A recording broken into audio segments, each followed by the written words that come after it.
You're listening to The Striking Corner, your source for Muay Thai and kickboxing news worldwide.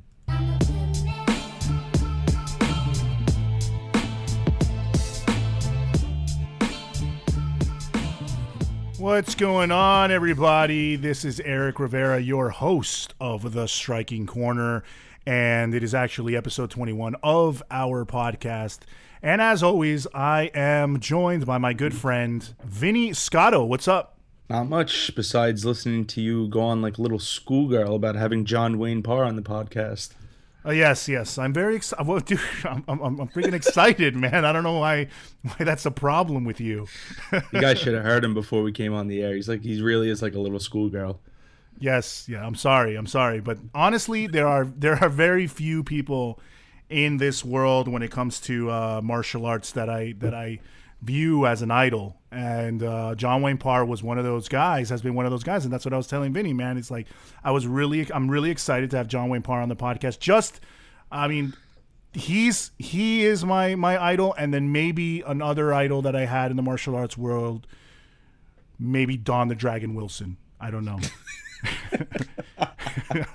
No, I'm kidding. I mean, he's a great fighter or whatever, but yeah, John Wayne Parr definitely one of my biggest idols, especially in the world of Muay Thai. So yeah, man, I'm just excited to have him on the podcast. It's huge. I mean, I don't know. What, you don't have anything to say? You don't have anything to say? You're just leaving me here hanging, man. Yeah, pretty much. I just want you to speak for yourself. Yeah. So, yes, we have John Wayne Parr on the podcast today. And speaking of which, we actually checked out his documentary last night, Blessed With Venom, and really good documentary. I know he had mentioned it a while back. He had mentioned it actually on the Joe Rogan podcast when we were listening to him a couple months ago. He was on there, and he was talking about the documentary. I actually hadn't seen it because I found out about John Wayne Parr. Well, I'm sorry, I started following John Wayne Parr really when there was this documentary back in the day, and I think you saw it. Remember, Vin? Kick Fighters back in the day. It had like Buakaw in it and a couple other guys at K1, Masato. But anyway, I actually don't know if I saw that one. Yeah, but that was like way back in the day. That was like when he was still in K1 Max. So I remember when we were still doing Saenchai, man. I remember that was the guy that I had seen in that documentary, and really him and Buakaw were the two that kind of stood out to me and became pretty much rapidly my favorites. And they were both Muay Thai guys. So when I made the transfer over to Muay Thai, that was really who stood out to me the most and who I idolized a lot. I actually started trying to reach out to him, talk to him via Facebook, and at the time, and he was always really cool with, he was really cool with answering his fans. And it doesn't matter how big he's gotten over the years, he's been pretty much the same type of person. So it's cool to actually be able to sit down and talk with him today in the interview. What else? Yeah, Eric actually still has his whole bedroom posted with John Wayne Parr. Yes, I do. And I'm not ashamed of it. I'm not ashamed of it, man. I'm not ashamed of it. I have a John Wayne Parr JWP Australian gunslinger sheets and and bed covers and pillow covers, and it's and I'm just a huge fan of John Wayne Parr.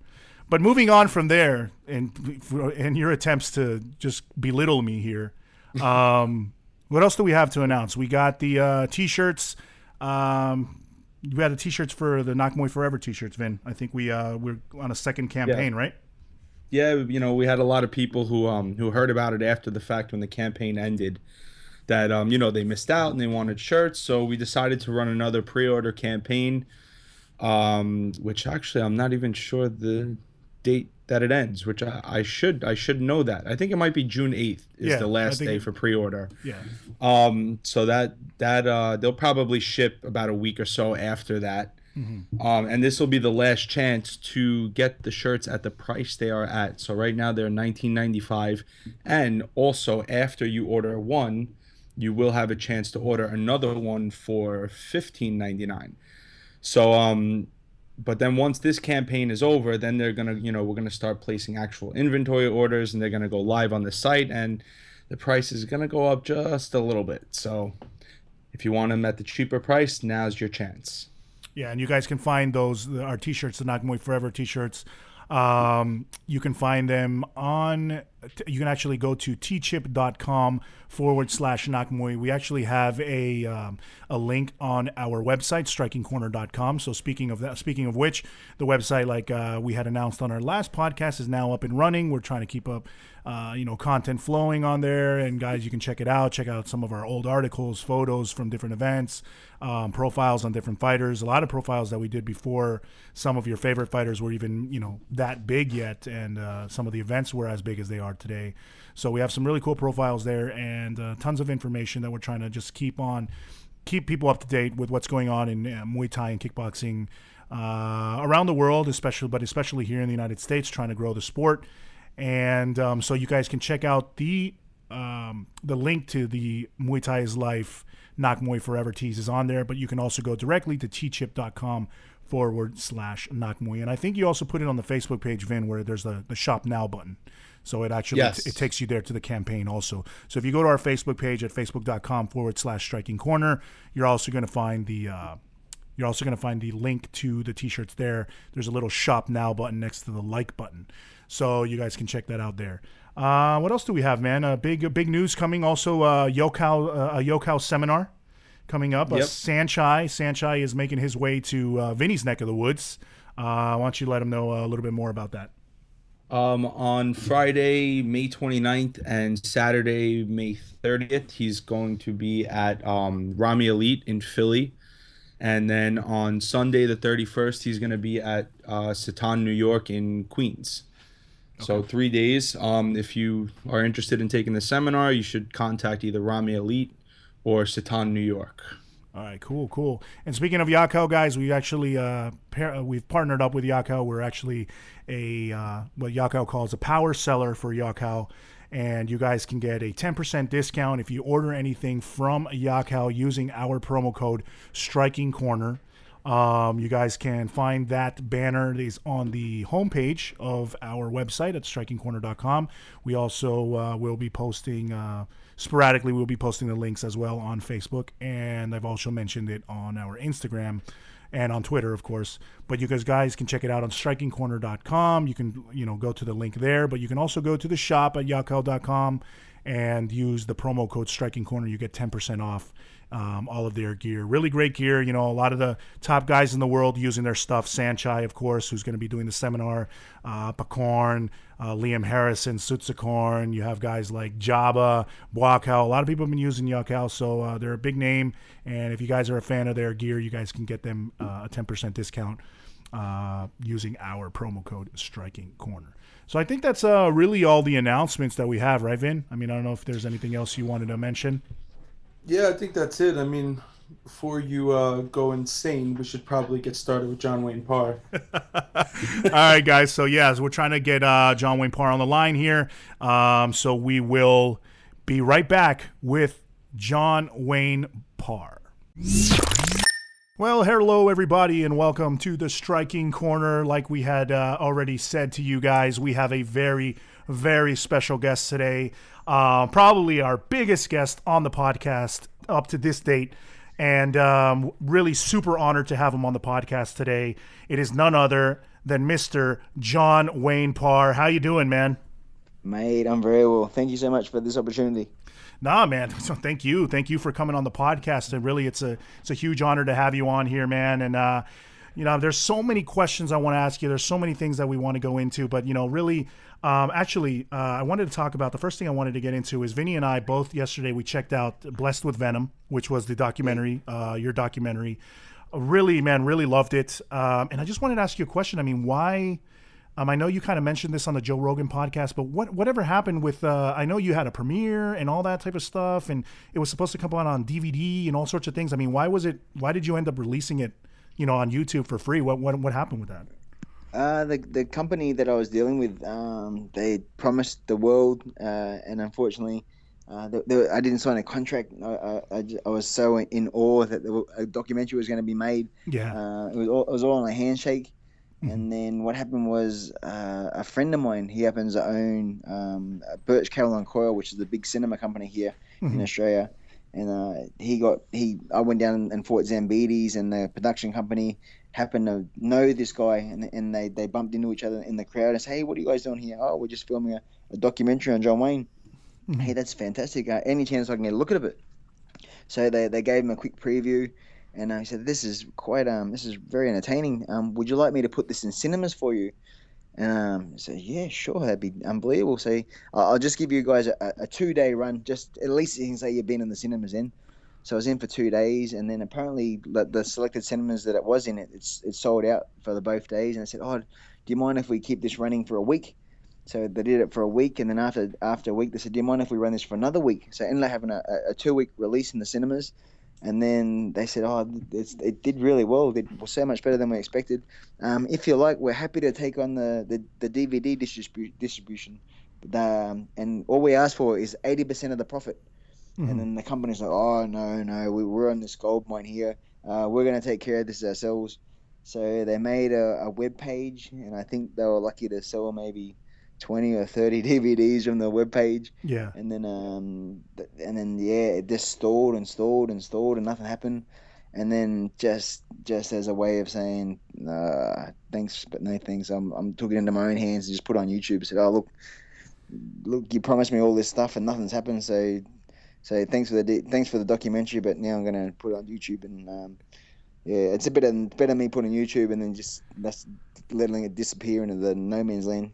Yeah, man. Because I mean, Yeah. So we've had over 100,000 views so far, so I'm pretty happy with that, and all the feedback's been amazing. So it's good that Muay Thai can sort of, well, young fighters and people in the sport can see it and hopefully get inspired to come into the gyms and start training and realize that we're good guys and we're respectful, and there's a lot more to the sport than just actually knocking people out. There's a whole culture behind it as well. definitely, man. I mean, because we were, like I was saying, I was watching it yesterday, and the thing is, I remember speaking to you way back in the day, man. I sent you a pair of shorts from Florida Saenchai. I don't know if you remember that. Yes. But I sent you yes. way back in the day, man. And I think it was like when Jazzy was like really little. You know, I think she was just a newborn baby, and because at that time you had just released, or you were just featured in the Kickfighters documentary, and so that was like that wasn't like my first intro to you, but basically that was when I like first started getting on, pretty much because like I said, man, I had gone from being in Saenchai and Sanda and all that stuff, and then my story was I kind of like stepped in the ring with a Muay Thai guy for the first time, and I got my ass kicked, and then I was like, wow, what is this style? What is this style? And then I sort of I got in from there into Muay Thai, and then one of my first introduction really was to Muay Thai was the Kickfighter. In a lot of ways was the Kickfighters documentary, which wasn't so much about Muay Thai. I mean, more about K1 at the time, which was a huge huge deal back then.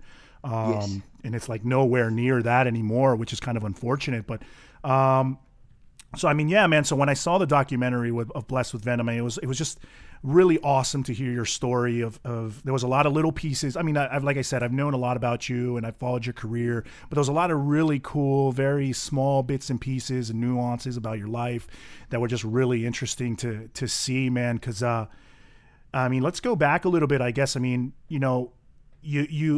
I want to talk about, you went to Thailand because first of all, I didn't know like the whole thing about you really the man that started you out, which was Richard Vell, I believe, that kind of helped you get into everything. I mean, he was that's the other thing that I didn't even know. I mean, he was a restaurant owner. He wasn't like really he was a trainer, or he never trained or anything like that, right? No, he's never fought in his life. Mm-hmm. He's always admired Muay Thai from a distance. Mm-hmm. So every time the Thailand team would come over and fight here in Australia, that they had a venue not far from his restaurant, so he'd go to the hotel. He'd take him food every night. They'd come and eat in the restaurant during the day, and before they left, he'd buy them each individual pairs of jeans, sunglasses, aftershave. He might slip them like $100 each tip after their fights, and just make them feel like superstars. Mm-hmm. And just little things to us like we don't really take for granted. For a Thai, that's massive, and that's stuff they never forget. Yeah. So 3 or 4 sets of different Thai teams came, and then I was going to fight my very first Thai, and through a friend of a friend, he introduced me to Richard and said, "Oh, look, Richard wants to he wants to sponsor you. He's happy to give you a free meal once a week. So, oh, beautiful. How good's this? So I started going down once a week, turned into twice a week, and then ended up nearly going every day then. And then we're just hanging out, and I wouldn't even go for the food. I'd just go and sit in his kitchen and listen to him tell stories about Thailand and this land far away where Thai boxing was the number one sport, and it was just so surreal. And then after I had a few more fights and did really well, and then I fought for a South Pacific title, and I got dropped in the second round with leg kicks, and then it was do or die. I really had to fight hard to stay in the competition. Then end of the fourth, which is coming in the corner. He's grabbed me by the hair, gave my head a bit of a shake, and screamed at me, I won, you need to win. Yeah. So I ended up going out in the fifth round like a man possessed, and I knocked my opponent out with about 20 seconds left on the clock. So the next day I went down to the restaurant, and we all had a bit of a celebration. And then I said, oh, look, yesterday you showed so much heart in your fight. You dug really deep. I think you got potential to be a superstar. How would you like to go to Thailand and learn from the very best? It's like, oh, that'd be phenomenal. Yeah. He said, how if you can organise your passport, I'll do the rest. I'll do your ticket. I'll find you a camp. I'll do everything. All you got to do is passport. Oh, beautiful. So went down to the post office that day. A week later, I had my passport in my hand, and then sure enough, to his word, he booked me a plane ticket. He said, here's your return ticket. But the only deal was I had to stay 6 months. If I come back within that time, if I couldn't handle it, if it got too hard, he'd disown me. He said, I don't want to know you. If you come back within 6 months, me and you are done. So I went over there, did really well. I had 5 fights for 5 wins, 4 knockouts, and then come back to Australia again. And I started working at Richard's shop, doing washing dishes and just trying to make ends meet. And the camp rang Richard a few months later. I said, hey, we believe John Wayne's got like a good potential. Would you like to send him back again? So Richard calls me up. Hey, do you want to go back to Thailand? It's like, yeah, of course. That was amazing. He said, well, this time we're going to do it properly. Instead of 6 months, you got to promise me you're going to stay 1 year. It's like, oh, man. So, okay. So for sure. I'm happy to stay there 1 year. That'd be amazing. Yeah, because let me ask you, because like I say, in the documentary, it kind of makes it seem like you got there and then you stayed there for that whole time. So wait, you went and then you stayed for what, like a year and came back again? Or 6 months and then came back again? 6 months at first, and I came back for about 2 or 3 months, and then they sent me back again. And the next time was a full year. Okay. So, and that time I had another. Pretty much, I was lucky enough when I got back. By pure fluke, I ended up fighting on a Saenchai card. Danny Bill, who was supposed to fight in the main event, he didn't come to the weigh-in. So Saenchai was angry, and he's like, "Oh, what am I going to do now? Danny Bill's not here. Does any foreigners want to fight this Thai superstar that we got booked tomorrow?" And who was the Thai superstar at that time? I forget who it was, but my trainer put his hand up and said, "Oh, my God, I'll fight him." And then Saenchai looked at me and said, "Well, I don't know who he is. He won't fight the superstar, but I'll put him on the show anyway just to fill the gap."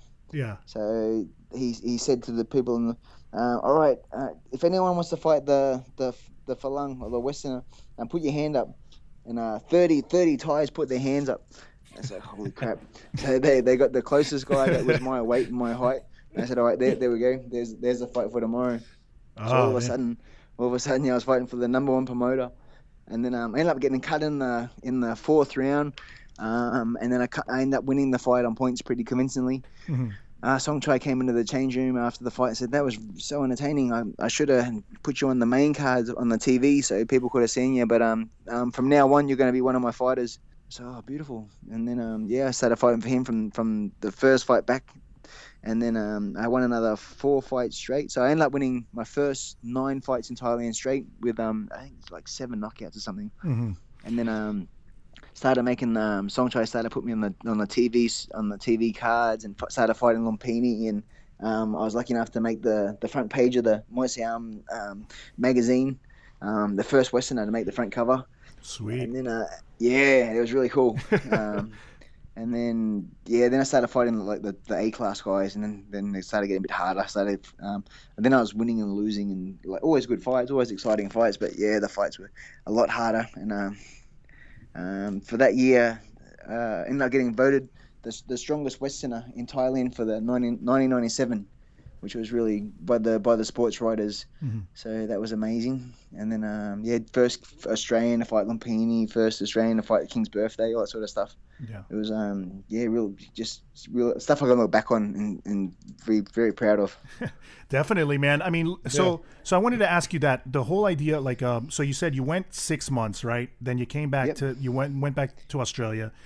Then you went for what, another year into Thailand? Yeah, a year straight. Yep. So then after that year, when was it that because I know you stayed in your story, you've stayed the longest time you stayed was 4 years straight, or you never? Well, 4 years. I'd come home for Christmas and New Year's. Okay. So I'd leave sort of December 20, and I'd be back again by January 15.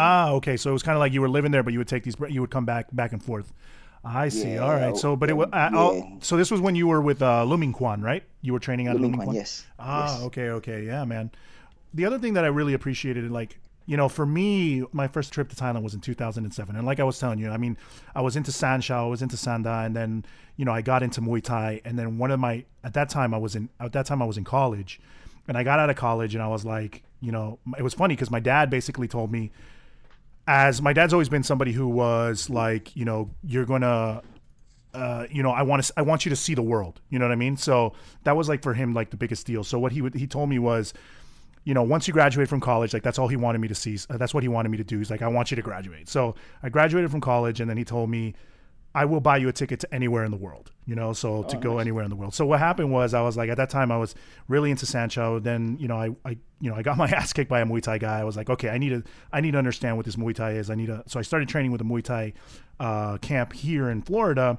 And then from there, I was like, all right, I got to go see the real deal. So I went to Thailand and I trained at a Khao Samrit.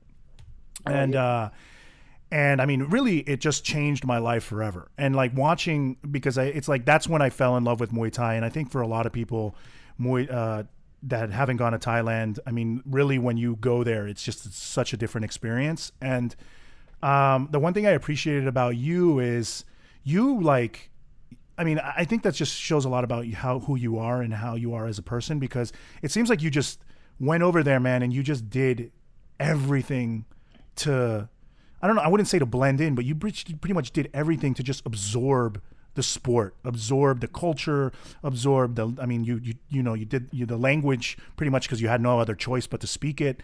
I mean, you absorbed it 100%. And I mean, I think that's why so many Thais seems like they look up to you, because I mean, and they recognize that in you, because I never knew, based on the documentary, it was like, there's a lot of Thais that say, that you were, Raman Dekkers was this great foreign fighter, but that you were the foreigner that for them at that time was the only one that like really understood Muay Thai, like a Thai, Yeah. And I mean, so like looking back on that now, I mean, how do you feel about that when you hear these words that they would say, and you looked at these documentary and, guys like Lom Sangkran and Yatsen Klai, all these guys are saying, yeah, man, John Wayne Parr, like he's almost like a Thai, Yeah, it's pretty great. The part where they're interviewing the reporter, and the reporter goes, he speaks Thai, he lives like a Thai, he trains like he's more Thai than Thai. Mm-hmm. That's like, whoa, how was that? That's crazy. Yeah. And then the when they're talking to Saenchai, and Saenchai he's like, you and Raymond Dekker are the same.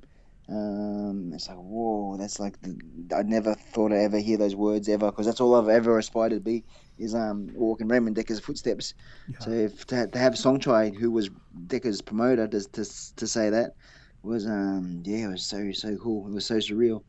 And then just watching the doco and having all these compliments, it's it's really made very humbling. It's after all those years of sacrifice, to finally be recognized as one of the good guys of the sport. It's I'm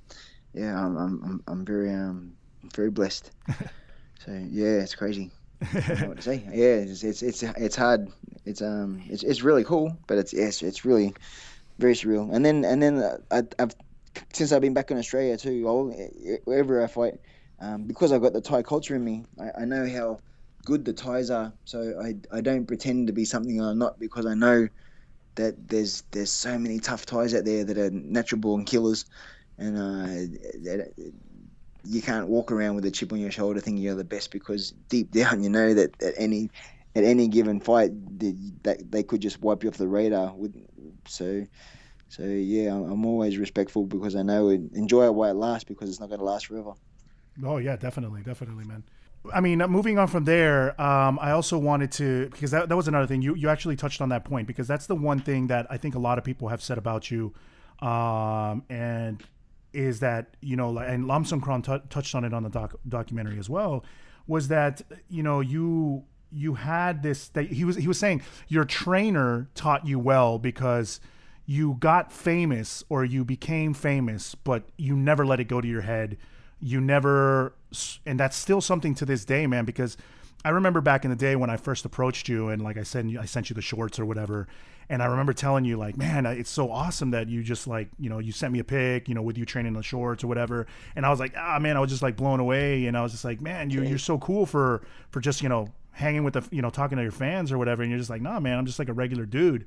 So I mean, that's something that a lot of people, you know, some people, unfortunately, I mean, I don't want to crap on MMA or anything like that, but, you know, you see a lot here in the United States is that with the growth of the sport, obviously there's, especially, I mean, you have boxing, you have MMA, and it seems like a lot of the drama, like here we seem in a culture, in the American culture, we seem to just like latch on to that drama, you know, that shit talking, that like going back and forth and jawing back and forth, and it seems like you came from a different, I guess because you grew up in the Muay Thai circuit and you trained in the Muay Thai circuit, you went to Thailand and everything. That's kind of never been a part of your persona. I mean, I don't know if that, I mean, that's probably also natural because you don't seem like you're that type of guy, but do you see a lot of that? I mean, in Australia, I mean, is there that culture too of like just the drama in Muay Thai and sort of like building up the fights that way? Oh, sometimes I've had a few confrontations where I've generally not liked people, and we've got heated on the internet, and then and that's all goes towards ticket sales as well, which is the promoter's just rubbing his hands together, going, "You beauty, keep talking it up." But generally we're all pretty good. Yeah, we and then the community's so small. Mm-hmm. So if I have a problem with you, I'm going to see you, and probably the week later at another fight show, and then the week after that, and the week after that. So it's too hard to hold grudges. But for the international guys, when I do my shows, I've done a few of my new promotions now where I'll contact fighters and say, hey, I'm just wondering, in 2 months' time, would you like to fight me? And they're like, yeah, sure. So we'll work out prize money and dates and weights, and I'll pick them up personally from the airport. I take them to the hotel. I pretty much become their friends. It's so weird. And then we get into the cage. We fight. I've been lucky enough to win them all so far. And then the next day I'll pick them up from the hotel, and usually I take them to the zoo, or I'll take them to somewhere so we can enjoy a full day in Australia. Take them out for dinner or lunch, and then take them to the airport the next day after that. So they've had at least one day to be like an Aussie, just be a tourist. So, and then people want to come back again. They want to fight on the shows because there's no grudges, there's no shit talking. It's just business. So once the fight's out of the way, all right. So now that part's done. Now we can have fun. So, that is honestly crazy, man. Because you know, like I'm listening to that, and I'm like, you're calling these guys. You know, like I know you fought with, because you got CMT, Cage Muay Thai, and we'll get into that in a second. But I know you fought Jordan Tai on the first one, right? Yes. And then you got Marco Piqué, Johan Lidon. So you're telling me that you just call these guys up and say, hey, you want to fight me? Like, it's just like, that's crazy. That's unheard of, man. Like, and they're just like, oh, yeah. I mean, what was their response the first time when you're just like calling them on the phone and saying, hey, man, come and fight for my promotion. You're fighting me. Yeah, no, it's pretty cool. Well, the last one was funny with Daniel Kerr. He a friend of mine from New Zealand, he put a thing on the internet, the New Zealand forum, hey, does anyone want to fight on Cage Muay Thai promotion at 76? And Daniel Kerr put his hand up and said, hey, yeah, sure. He said, I'll get in contact with Wayne. So he got into contact with me. I asked him, okay, that's awesome. How much is your prize money? What's your weight? 76, beautiful. All right, let's lock it in. And then his response was, oh, perfect. Just one question. Who do you think I will be fighting? I'm happy to fight anyone that you put me up against. And then I'm thinking, holy crap, he doesn't know that he's fighting me yet. He just thought he was fighting on the show. And then I had to break it to him. Said, "Oh yeah, you'll be fighting me." And then there was like a 5 minute pause on the internet. And then I just get this, oh shit. and then and then he goes, I should ask for more money. So, but I ended up giving him a little bit more money. So, man, here, I'm happy to chuck in a little bit more to give you a tip. So, but yeah, it was generally like, whoa, he didn't. Yeah, he took the fight. He had no questions, no qualms whatsoever. Yeah. Until he worked out that he was fighting me, and then yeah, it was weird. But the other guys with Johan Lidon, and then even Marco, I took Marco to the zoo, and like I consider him a good friend now. Yeah. And then same as Johan, I fought him, and then we went to I think we went to the zoo. We went somewhere, and then I took him. I brought him back to Australia again to fight Bernardo again, and then it was even better. But again, we didn't have to fight this time, so he come and hang out at my gym, come into my house. It was awesome. It was so cool. Same as Andy Howson from England. Yeah. I showed them a really good time as well. So you just have that bond too. You brought someone to Australia. They've had a fight. You've looked after them, and now we're constantly talking on the internet. And any opportunities over there, they're happy to help me out because I've helped them. So really let me cool. ask you a Really question. If I go to Australia, do I have to fight you for you to take me to the zoo? I cannot confirm or deny. just bring your shorts and mouthpiece just in case. Man. Yeah. Oh man, that's a rude awakening to go there. And a pair of crutches just in case you can't walk the next day. Yeah. So on the topic of your promotion, CMT, Cage Muay Thai, why did you decide to go with cage, doing it in the cage with MMA gloves instead of being traditional in the ring the way Muay Thai is in Thailand? UFC's just flooded the market. They're on the TV every time I turn the TV on. They're showing repeats or reruns, or there's the new Road to UFC or UFC pay-per-view. It's just everywhere. And then I was just jealous of the guys fighting in cages. Mm-hmm. When I was 5, 6, 7 years old, I remember rock and roll wrestling. Hulk Hogan and Randy Savage and all those guys, and then every couple of months, all of a sudden there'd be a cage show, and then it just seemed to like you get goosebumps in the back of your neck, and it's like, oh my god, these guys are fighting in cages. How is this? And then the UFC came and they're fighting in the cages, and then as a Muay Thai fighter, I'm seeing these guys, and these are the ultimate heroes in the combat sports now. And it's like, well, I want that recognition. I want to fight in a cage. So I contemplated doing MMA for a while, and my first jiu-jitsu lesson, I pretty much broke my finger. And it's like, well, that sucks. I've done 25 years of Muay Thai, never had a drama. First jiu-jitsu class, I broke my finger in half. But I still had this thing where I had the for my own well-being, I had to do this cage. It was just so I thought, well, I do promotions. I hire a ring, I hire a venue. Instead of hiring a ring, I'll just hire a cage. It's easy. Yeah. And then I looked on YouTube. I said, has anyone done this before? And that I seen boxing matches in the cages, but they wore the traditional boxing gloves, and it looked gay. It looked so bad. It looked like, because you watch the MMA guys and these guys fighting with big gloves on. It's like, this looks so dumb. So if I wanted to get respect from MMA guys, I'd have to make it the same environment. So I'd have to put same playing field, so same gloves, same cage, and just no ground. So it's just constant stand up. And then I got a little bit of flack when I put it online at first, saying that this is my intentions. I want to do this in a couple months. And then you can't do that. That's not Muay Thai. Yeah. So I kept everything as real as I could. I kept the Thai music playing in the background. People are still wearing moncons. Mm-hmm. The first few shows we did Ramoys at the start, but then I'm trying to keep more running smoothly now. So I sort of take the Ramoys out now, but I still keep with the moncons and the Papa Jits on the arms. Yeah. And then I made the belts even the replica Lumpini shields, so they're not big belts like the UFC or the Rock and Roll Wrestling. They're just the normal shields. So I'm trying to keep it as authentic as possible, but at the same time, you know what you're getting. And then with my rule set, from the first fight to the last fight, there's no Muay Thai, there's no K1. You're getting full Thai from the first fight to the last fight. So the crowd understands what they're seeing when they're buying a ticket. They know they're not getting watered down versions of the sport. They're getting the 100% what you see in MMA, but without the ground. So there's still elbows, kicks, knees to the face, all that sort of stuff. And then my business plan was trying to bring it international out every show. So I've had New Zealand, Holland, France, England, Thailand. And then from every time I bring someone from that country for that month, that country's talking about the sport. So CMT is already a worldwide promotion, like a brand. Only after 6 shows, it's crazy. Like every single person on the planet in combat sports know what I'm doing. So I really think I've kicked the goal in that respect. So when are you going to bring it to America?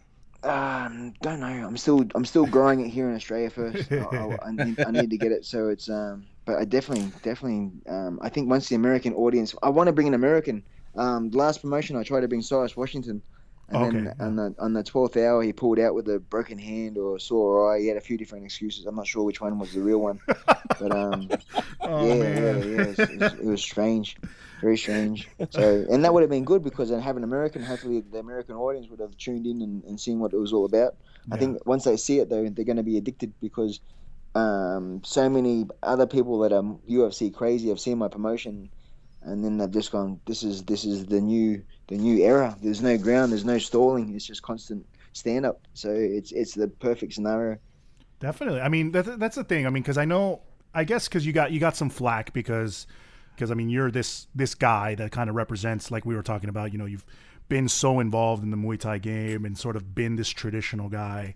And then you brought in this Muay Thai in a cage. I mean, I don't know, because at the same time, like using, I guess the cage part might be an issue for some people. But I mean, I like with the small gloves. I mean, you have Thai fight doing like, what is the card chook or whatever, which is with it, which is like the rope fights or whatever. So I mean, it's very similar. You're still kind of fighting almost really lighter gloves or whatever.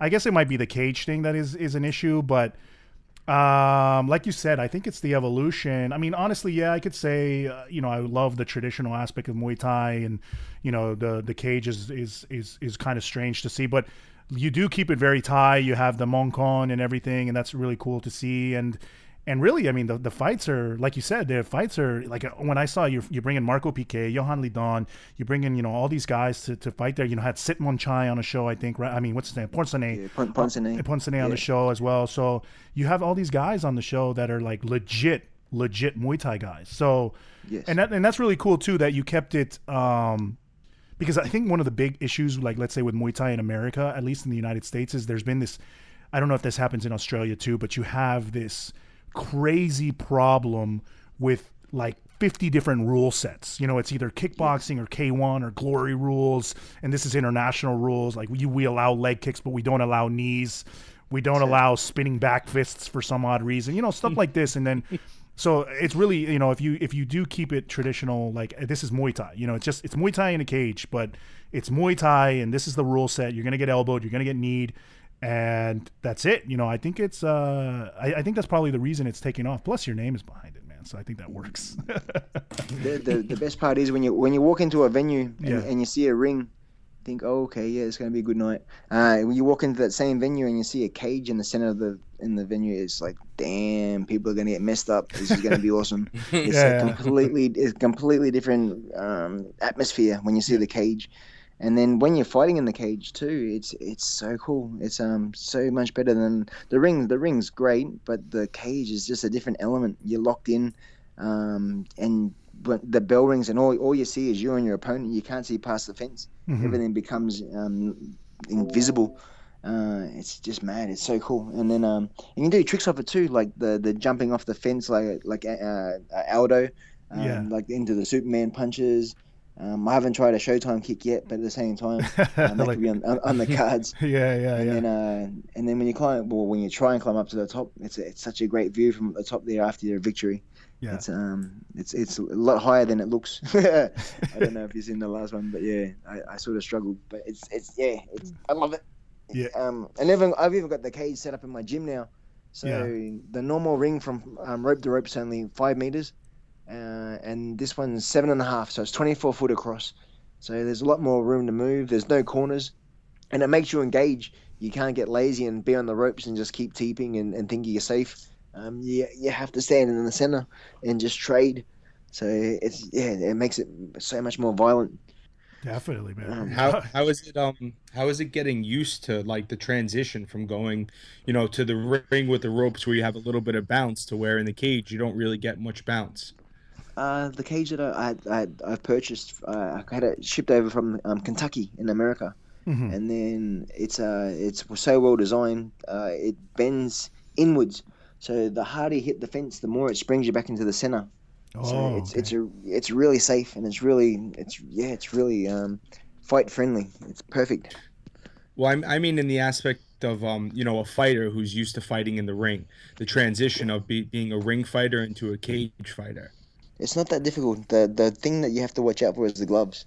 The gloves is completely new, because there's so many more openings, and you need better footwork. You can't stand in the pocket anymore. You're the in or out, or you're getting knocked out. So, and then normal jab is now like a killer right hand, and then a killer right hand is now getting hit with a sledgehammer. So it's just you don't have to be a hard puncher to knock people out because the gloves are so small. Yeah. And let me ask you, so is it the same way as in the UFC where like if you get dropped and it's stopped, or is there's No, you get an 8 count like a normal Muay Thai. So there's still 8 counts per round. Oh man, that's brutal. It's brutal, yeah. I mean, it's awesome. When I went to Montreal to go to TriStar, I was speaking with Faraz, and he just looked at me saying, "Mate, you guys are crazy." And he said, if we have a hard fight, we take someone down, and we'll stall for 4 minutes. We can hammer fist them and lock them up, and use our jiu-jitsu and use our wrestling. Whereas if you're going to stand in front of someone for the whole round and just bang it out for 5 rounds consecutively, you guys are nuts. So it was a nice little pat on the back saying, yes, I'm doing something right. If MMA people think I'm crazy, then I'm winning. Yeah. Yeah, definitely, man, because that is wild. But I mean, it's the concept has been really cool, and it's how's it doing for you guys over there in Australia? I mean, we streamed the last few, and then I put a few on the YouTube. The YouTube doesn't do it justice, so you have to be there live to understand the electricity in the room. You cannot look away from the cage during from the first fight to the last fight. So even the prelim fight is just as exciting as the main event. The standard might not be as sharp, but at the same time they're throwing 100%. So everyone knows that every single punch is a potential knockout. So there's no more using your hands to set up punches. Everything's amplified, and it's such a faster paced fight too, because you know that he's trying to knock you out, and there's a good chance that he will. So you got to knock him out before he knocks you out. So you're both just going hammer and tongs from bell to bell. It's insane. If my legacy can be one thing, hopefully it is creating this sport, and hopefully it just goes in leaps and bounds once people see it. What are the percentages of the fights that end in knockouts? My first 2 shows were surprising. I have, say, 10 fights, and then 7 of the fights would go the distance. And then my second last show, I had 9 fights, and there was 7 stoppages. And then my last event, I believe it was a 50-50. So, yeah, it depends on the night. So, the first few shows, everyone was a little bit more cautious because of the gloves. But now everyone has that urgency because the sport's growing and people are paying attention, and everyone wants to win bad. Now there's titles on the line also, so people are just not being, what can I say, not so they're careless. It's more so that they're more taking opportunities that they wouldn't normally take, and sometimes they get caught halfway through that opportunity. Okay. So one question that I have for you is, I mean, obviously you've been fighting for a long time. I know you're in about 38. How many more years of fighting do you think you have left in you? I don't know. That's the golden question. I've been asked this same question for the last nearly 10 years. No, because you know it's funny that he asked that, Wayne, because I remember speaking to you like when you did one of the first interviews you did for when we had the website Muay Thai is Life. I sent you a couple questions, and then you like, I think you've retired like what, twice now, and then you keep on like jumping and going, coming back, and because I know you for a while you said that you were done with. I think you kind of done with international like you're not fighting outside of Australia right now. Is that are you kind of staying in? At the stage, what was it? Probably, I don't know. About, even I was fighting K1 in 2004, 2005. Yeah. And every interview I was getting, oh, you're the old guy on the circuit. I was Yeah. only like 28 to 29 or something. Yeah. You're the old guy. When are you gonna retire? How can you match it with these young guys in their early 20s? Yeah. And so and then when I went on the Contender in 2007, I was the old guy in the house, and I was the veteran. Yeah. And then even now, 2015, and I still feel like I did when I was in my early 20s. I still feel just as strong, and I still have the same passion. Yeah. And I'm running just as fast, and just doing the same amount of work in the gym with my pads and bag and sparring, and still holding my own against the young guys. A lot of other gyms come to my gym for sparring, and even the young kids that are showing potential, like I'm still not losing rounds. Yeah. No, I mean, so, and the other thing is because I saw you. I mean, I know one of the times I guess was in Kick Fighters, and then there was like a couple of other times you mentioned it. I know. I guess as you get older, the only thing probably is I guess the weight cutting kind of becomes an issue. You can't cut as much weight as you used to, and it's kind of like having an effect on your body. So I mean, is that kind of like? I mean, I know that's kind of affected you in that sense that you're like, oh, are you fighting heavier, or were you kind of like? Yes. Yeah. Well, in the K1 I was fighting 70, and then for the last 8 or so years I've been fighting the 72s. Yeah. And then my last few cage shows have been at the 76s. My last 3. Yeah. So I'm quite comfortable at 76 now. Yeah. And that's been my. But yeah, I only really retired once. Yeah. I retired after the Jordan Thai fight. I'd had enough, and then that was the first. I retired on my very first cage show, and then the rush that I felt from fighting in the gloves and fighting in the cage. I finished the fight, and then I was like, "That was the greatest thing that I've ever done. How can I not do that again?" Yeah. I don't want to finish with just the one. I want to make this. Create this brand from fighting on it myself. So hopefully with my name I can draw a crowd on every promotion to make it until it's standing on its own 2 feet. And then and then when I last year I got my face broken, had 2 orbital bones broke from my elbow. Yeah. And I never called retirement. I just needed a break to let my face heal. Mm-hmm. And then that took longer than expected. So it was almost 12 months between that fight and the fight that I had 10 days ago with Jordan Thai. Mm-hmm. Not Jordan Thai, Daniel Kerr, sorry. Yeah.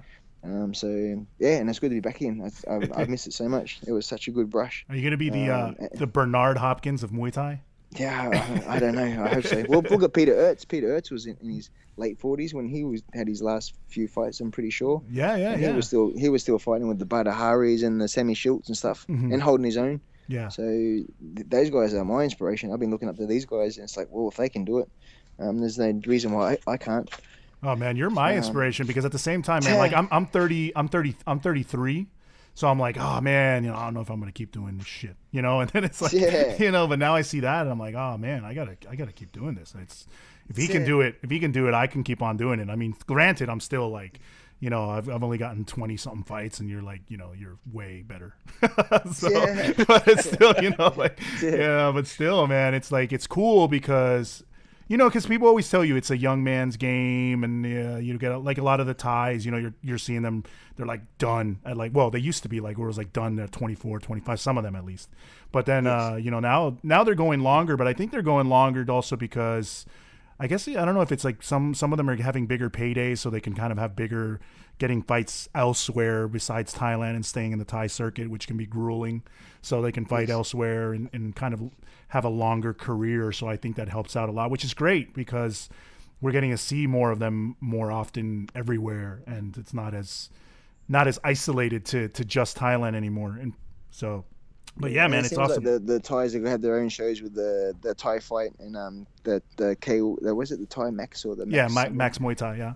Thai Max, yeah. So and it looks like the Thais, they're taking a lot easier fights, fighting the Westerners. They're not fighting the hard fights anymore. Well, they're So not. they could like Saenchai can just cruise around and just fight young kids and make a spectacle of them Yeah. instead of having to kill himself every month with weight and like the hard guys. So Yeah. yeah, just riding out the twilight of his career against the easy guys. Yeah. I mean, I think that's a road that a lot of them have been taking, though. You know, you have Walkow's been doing that for years now. Yeah, You know, Borkhouse definitely. Sudsakorn, he's been doing it. Yeah. Bovey, they sort of fed Bovey to the Wolves a little bit, giving the hard ones. But yeah, I definitely understand what you're saying. Yeah. So, I mean, moving on from that, I know Vinny is we have a couple of questions that we had some fans send in. So I wanted to see if you wanted to answer a couple of those. So Vinny asked, what were the questions that we had sent in? We definitely have some couple interesting fan questions. The first one is from Manny Bombs.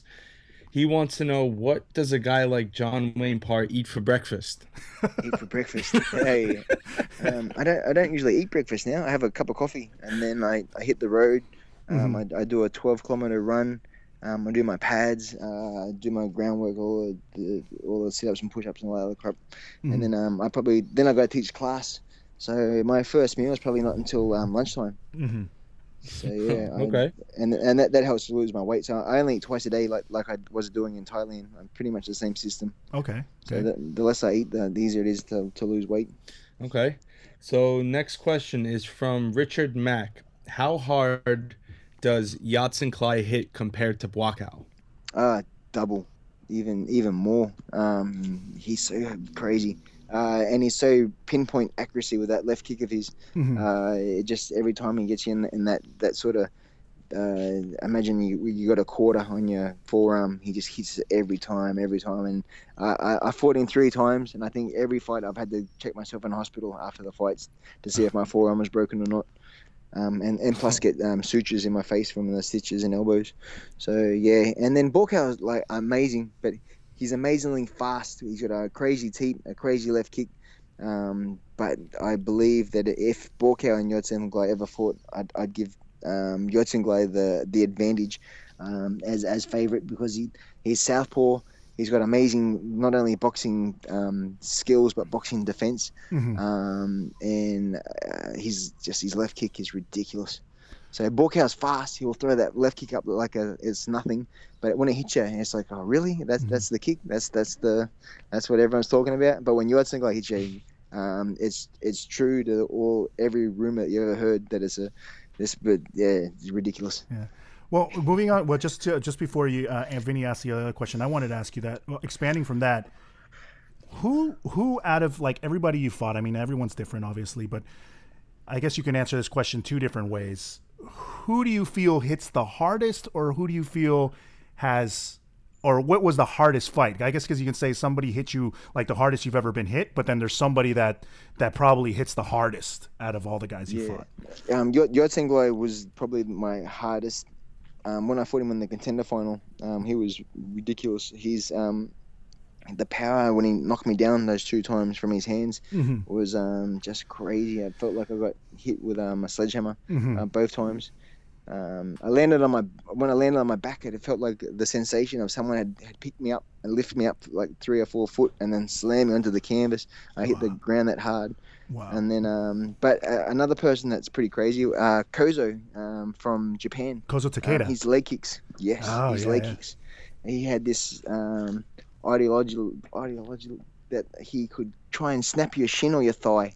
So he's either going to kick your leg off, or if you block it, he's going to try and break your shin. And then either way, you're not walking out of the ring. So yeah, and then same deal. The first time that I fought him twice. The first time I fought him, he's throwing these crazy kicks. So I'm checking. Yeah. And then by the second round, he's like, he's not stopping. He's trying to really hurt me. Wow. Yeah. And then I found out after the fight that someone translated, oh yeah, no, he wants to break your shin. The more that you block, the more he likes it. Oh, it's like, wow. what the hell? Yeah. So So that was a different experience also. Yeah. So and then as for my boxing fight, the hardest puncher that I've ever fought was Sekio Bika. Mm-hmm. That was on the Contender. I fought him 12 rounds in Australia. Wow. And then I went the distance, and then it was the first time after a fight that my brain went to mush, and I couldn't understand English for about 2 hours. So yeah, people came up and were talking to me, and it was like they were speaking in alien.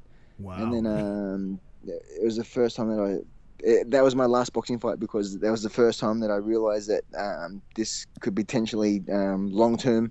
And 2 hours later, luckily, that everything sort of came clear again, and it's just like, oh yeah, I think I'm done. Muay Thai, you get a sore leg, sore body, sore forearms, a few stitches in the face here and there. But boxing, there's that was the first time where I go, yep, that's definitely that's a brain injury. So I don't want to do that again. That's crazy, man. Yeah, I've never heard that, man. That's freaking scary. Damn. Yeah, it wasn't good. All right. Moving on. Next question is from Steven Stropmeyer. He wants to know who is more fun to drink with, Andy Housen or Tony Manaharan. Yeah. Oh, geez. I don't really drink, so I just hang out with them on a personal level. Yeah. And they're both good guys. Yeah. Andy didn't really cut loose either. So they're both awesome. I like Andy just because I can give him some stick online, and we feed off each other in that respect. And he's small too, so if he does speak better shit than me, I can beat him up. Man, that question was from a friend of ours, and he was like, he saw that I was interviewing you. He's like, and he's friends with both of them, so he was just like, I wanted to ask him that question. Nice. I got a double weight advantage on Andy, so I can just pick him up and slam him. Yeah.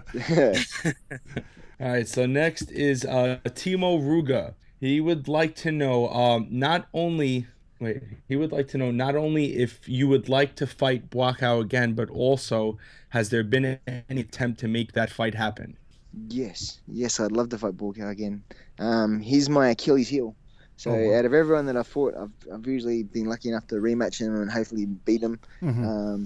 Saenchai has been my biggest scalp. I fought him 3 times, and just luckily enough, the third one was in Australia, and the judges awarded me the win. So that was a massive. But to have that one more fight with Buakaw, and because the first 2 fights have been so razor close. The first one in Japan and K1 going the draw, and then losing on a split decision in the extension. And then the Jamaican fight where I had so many people email me the next day believing that I won the contest. And then even now, I'll get messages at least a couple of times a month saying, I just watched the fight on YouTube. I thought you won that. Yeah. So it's so close. That was at Champions of Champions too, right? The Jamaican show. Uh-huh.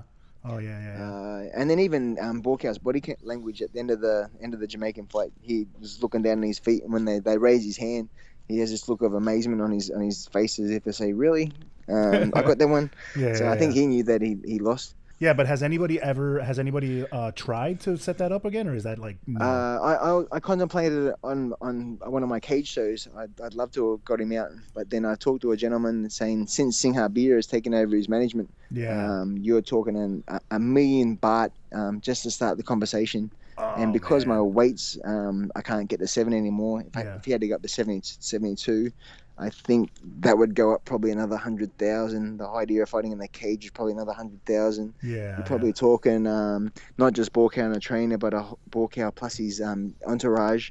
They'd all want to fly first class and 5-star hotels, and it's just not. I don't have that sort of budget yet. Yeah. So I know it'd be a sellout for sure, but at the same time, it's got to be justifiable as well. Yeah, and it's like we were saying just before, though. It doesn't seem like he's fighting guys that are like really big challenges to him. It doesn't seem like that.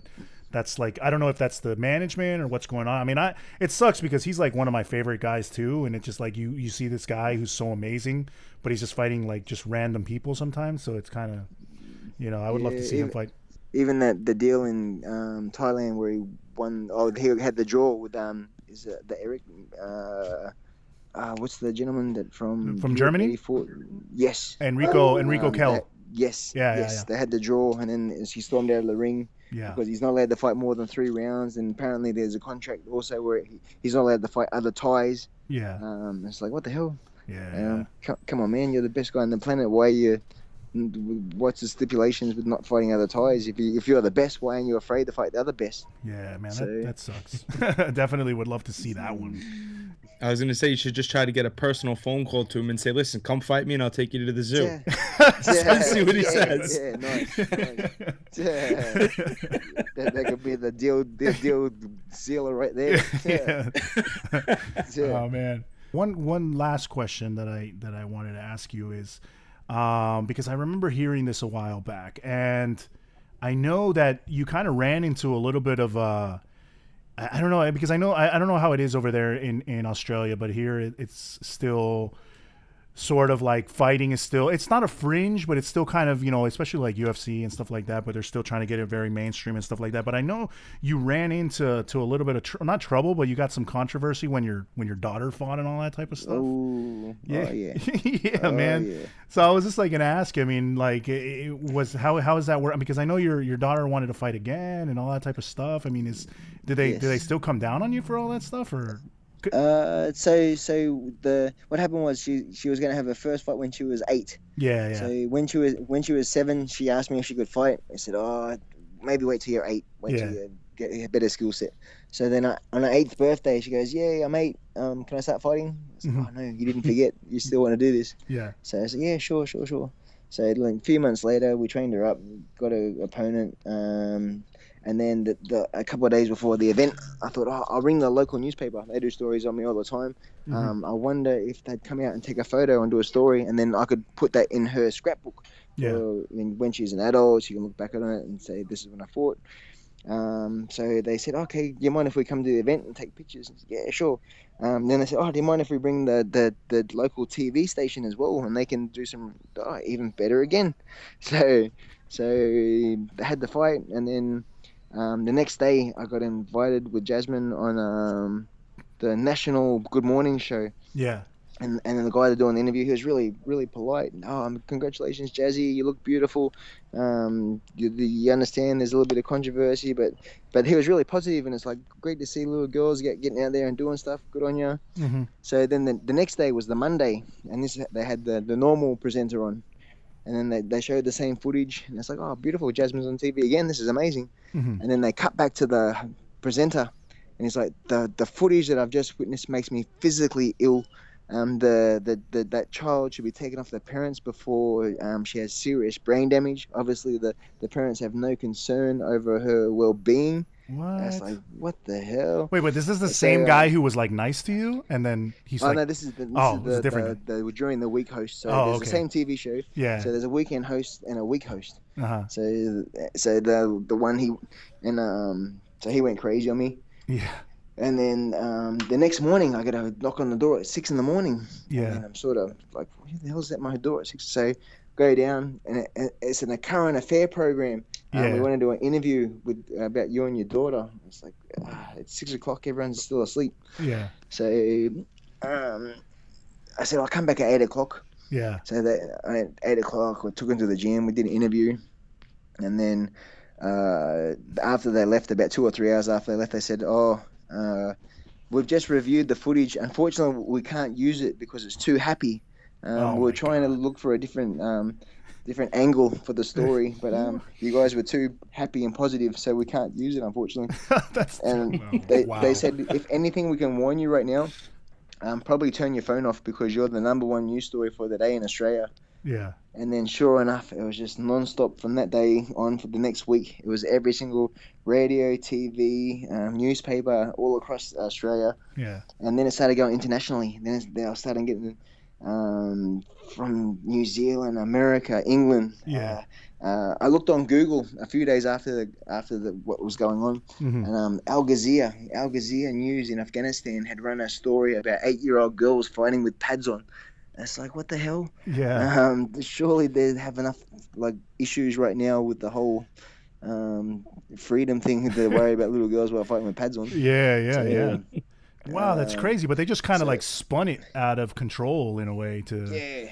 I mean, was it like an effort to like I don't know, was it an effort to just like taint your name, or they just decided to run with the story to kind of shit on what you were doing, or? Yeah, they just went crazy. The every opportunity, the people on the street knew were pretty cool. Every time I walk down the street, people would come up to me saying, "That's so good what you're doing with your daughter. Yeah. It's great that she's active and she's not in front of the TV." And yeah, so the harder the media tried, the more it sort of backfired and made the general public go more pro us. Yeah, I mean, and the thing is, obviously you've been a huge part of Australia's martial arts scene and kickboxing and Muay Thai. I mean, do a lot of people when that story came out, did a lot of people know who you were and basically were like, yeah, or no, it's not like that well known what you've done? No reporter did any research. Okay. So one of the reporters even come out and said, oh, okay, obviously you're trying to live your dreams through your daughter. Man. Wow. Oh man, it's like, obviously you don't know who the hell you're talking to, man. Wow, that's crazy. Oh man. So okay, touching on that, like with that said, that video that posted recently, we posted it on the Striking Corner, man. We got like 56,000 shares on it. Which was the video from Brazil, the one where the guy's like beating on his students. Yeah. And I know you posted it up too, man. We got like a crazy amount of like shares on that video. Yeah. Oh, nice. Yeah, man. We got a crazy amount of shares on that video, and we actually had, I guess, calls from some of his students or whatever to take it down because it was like, I don't know, it was like this was fucking with his reputation or whatever. But I was like, oh really? I was like, damn, man, why would you put that up there? I mean, did you get anybody to hit? Did anybody hit you up trying to tell you to take it down? No. I had like 2,500, 3,000 shares myself on my fan page. Yeah. It went wildfire, and then BJ Penn shared it also, which is really cool. Yeah.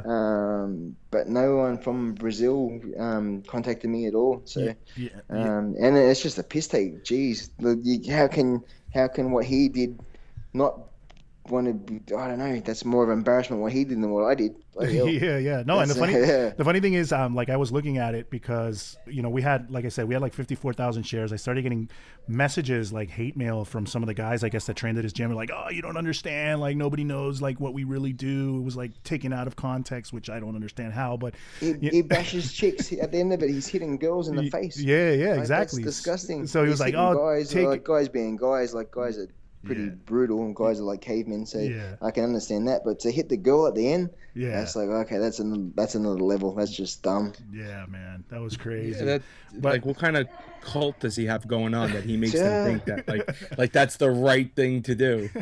But then someone else sent me a link that he's sparring another guy in a cage, and he's just going 100%, and then he ends up dropping him with an elbow with no pads on. He hits him like 3 or 4 times with the elbow. What? It's like, who uses elbow during sparring? Yeah, this guy's a nut. This guy's a crazy. Yeah, because he ended up on a show. He's an embarrassment to Brazil. Yeah, no, because I actually Alexander. contacted me saying this guy is just he's nothing. Yeah. He's an embarrassment for all Muay Thai people. Yeah, no, because and the thing is, I actually like kind of ventured into one of like the pages of one of his students or whatever, and he actually ended up on like the morning news in Brazil. Like he was trying to, I don't speak Portuguese, but he was trying to defend himself. Like I guess on the phone they called him and was like, how can you explain this video or whatever? And he's just like, you can tell he's completely backtracking. I was like, damn. I mean, and they were trying to tell me to take it down. I was like, well, you guys put it up there. It's like somebody put it up there, and they seemed like really super proud to post that shit. When you're like hitting these people. But yeah, man, it was nuts, man. All right, so with that all said, I just want to ask you, like, what would you say nowadays to people trying to get into the sport, young guys? Trying to get into Muay Thai. I mean, what do you think is one of the, let's say, the most important thing they have to keep in mind before they get in the ring, or like, let's say some words of wisdom from John Wayne Parr? At the end of the day, Muay Thai is a martial art. Mm-hmm. So you have to go into training and not even think about the fighting for the first 6 months, 12 months, and enjoy the rush, enjoy the rush of learning a new discipline, and then trying to improve yourself every day. You want to be better today than you were yesterday. Just kicking higher, kicking harder, punching harder, bringing your hands back, and then the fights are a bonus. So every fight, you might not think that you're getting anywhere, but you have 5 fights, 10 fights, 15 fights, and then you'll be surprised who's paying attention. So all of a sudden, you might have 10, 15 fights, and then you get a phone call, hey, do you want to fight for this title? And then you start getting the, hey, would you like to fight in this country? Or would you like to fight for this amount of prize money? Or it's just crazy how sometimes life works out, and all of a sudden, for myself, like I look back and all of us, I've got 10 world titles, and I've traveled the world for free. I've gone through 3 passports now.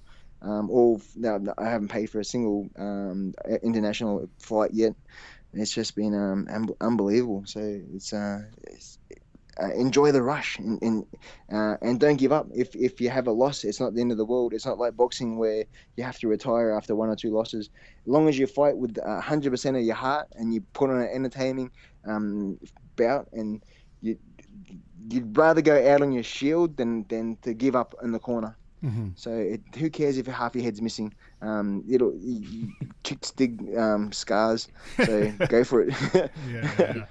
So I wanted to thank you, man, for joining us on the podcast today. It's really been fun to talk to you. Like, we just wanted to talk about all sorts of different stuff with you and pick your brain and kind of see what's going on with Cage Muay Thai and how long you're going to fight and who hits the hardest and all that type of stuff. So yeah, definitely, man. Thanks a lot for coming on the show. It's really been an honor to speak with you. I've been a fan for a long time, man, and I just hope you, like you said, you feel good, and it doesn't matter. Like, age seems like it's nothing but a number for you. Dude, keep on cementing that legend, bro. Smashing faces. Yeah, man. There you go. Yeah, man. So thank you very much for joining us today, man. Thank you for being on the podcast. Thank you for the opportunity. It's been really fun. All right, thank you, man. All right, everybody. So we wanted to thank John Wayne Parr once again for coming on to the show. It was definitely an honor for us to have somebody of his stature on the show and come and talk to us about what was obviously and what has been an amazing career. Basically what we wanted to clarify is right now you're listening to us. Today is actually Sunday. When we recorded John Wayne Parr, it was actually on Wednesday night. And because of a 14-hour time difference, when we did go on the air with him, it was about 12 midnight for us. And by the time we were done, it was probably about 1:30 in the morning, because we did talk a little bit off air and that. But so we were a little bit too tired to do the outro. So we're here now, and today is Sunday. Vinny is actually gearing up for his hot yoga class, and yeah, man. So how's It's actually that? not a hot yoga class. It's a yoga. I'm going to take a normal yoga class for the first time with my wife. Oh, okay. I'm sorry. I thought it was hot yoga, man. You seemed... So Eric wants to pick on me now because I picked on him a little bit about how he was acting like a schoolgirl, but you guys should have heard him off air after we interviewed John Wayne Parr. He was really bad. He was like, man, I hope it went well. I hope it went okay. And he just wouldn't shut up. He was so nervous. I wish you guys would have heard him. We should have recorded that. Yeah, well, I mean, I don't know. I guess it got me really self-conscious. I didn't want to come off as an asshole. And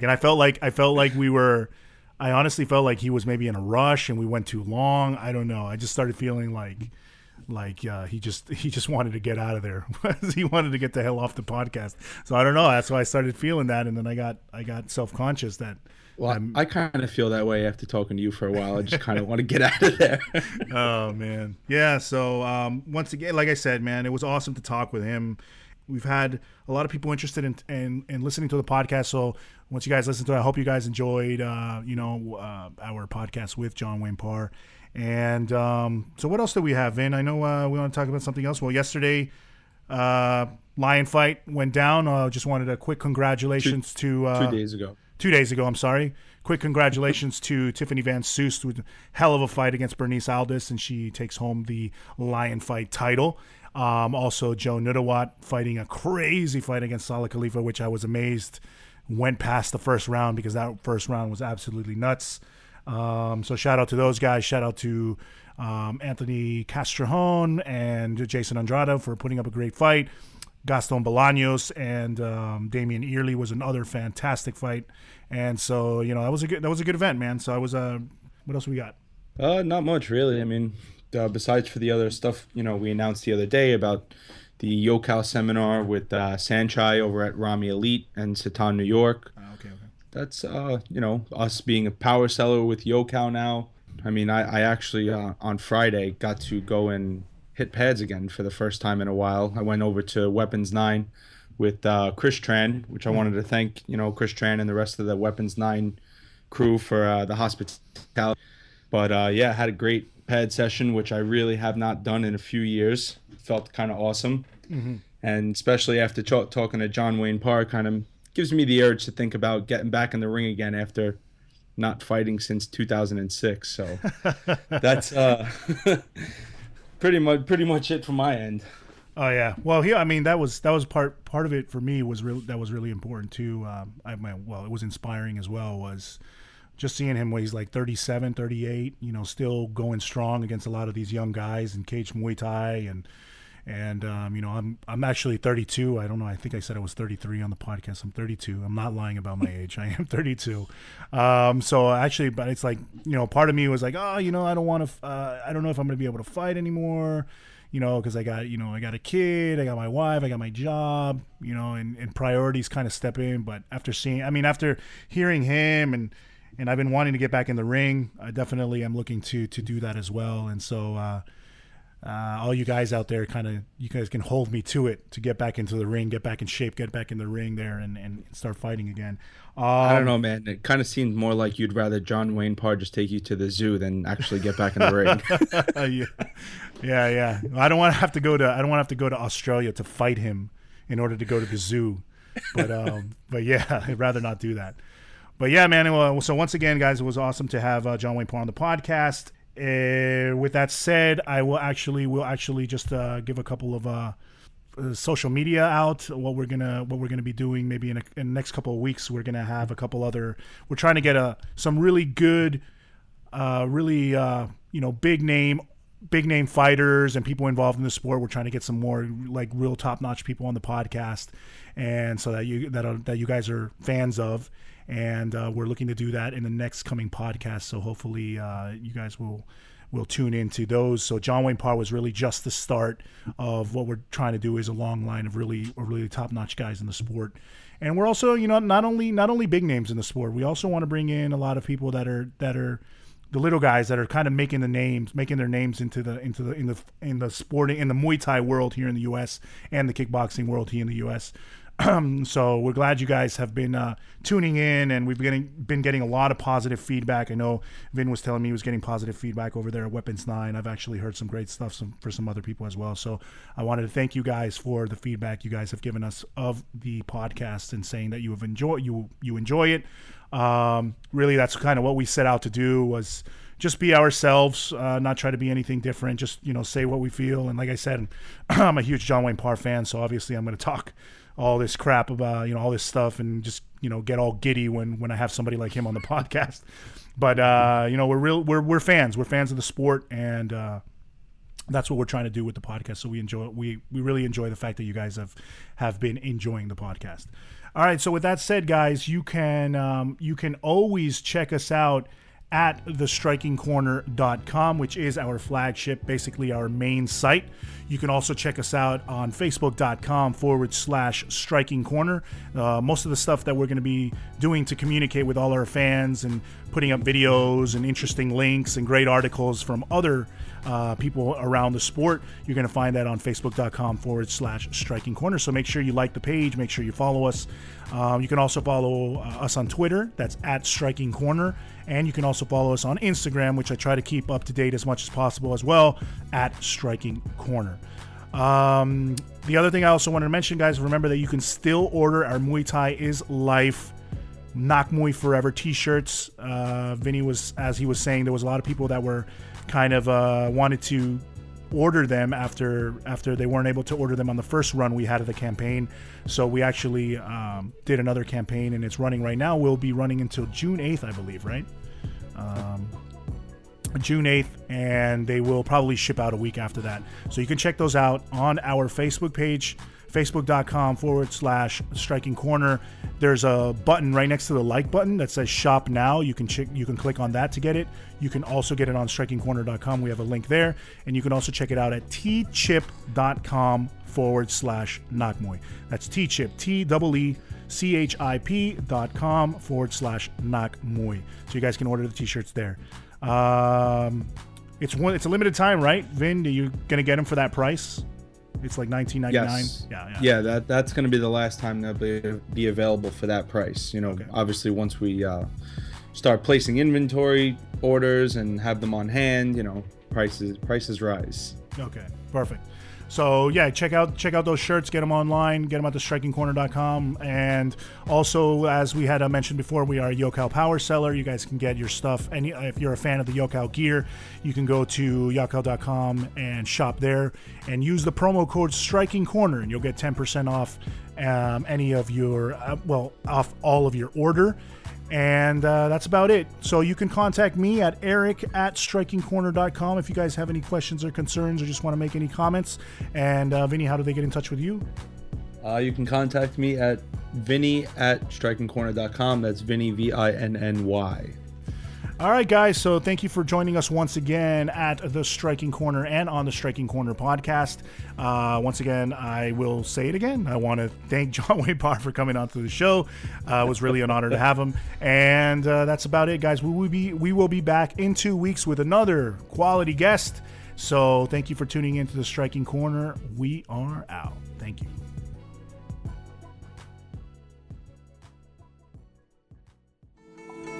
You've been listening to The Striking Corner, your source for Muay Thai and kickboxing news worldwide.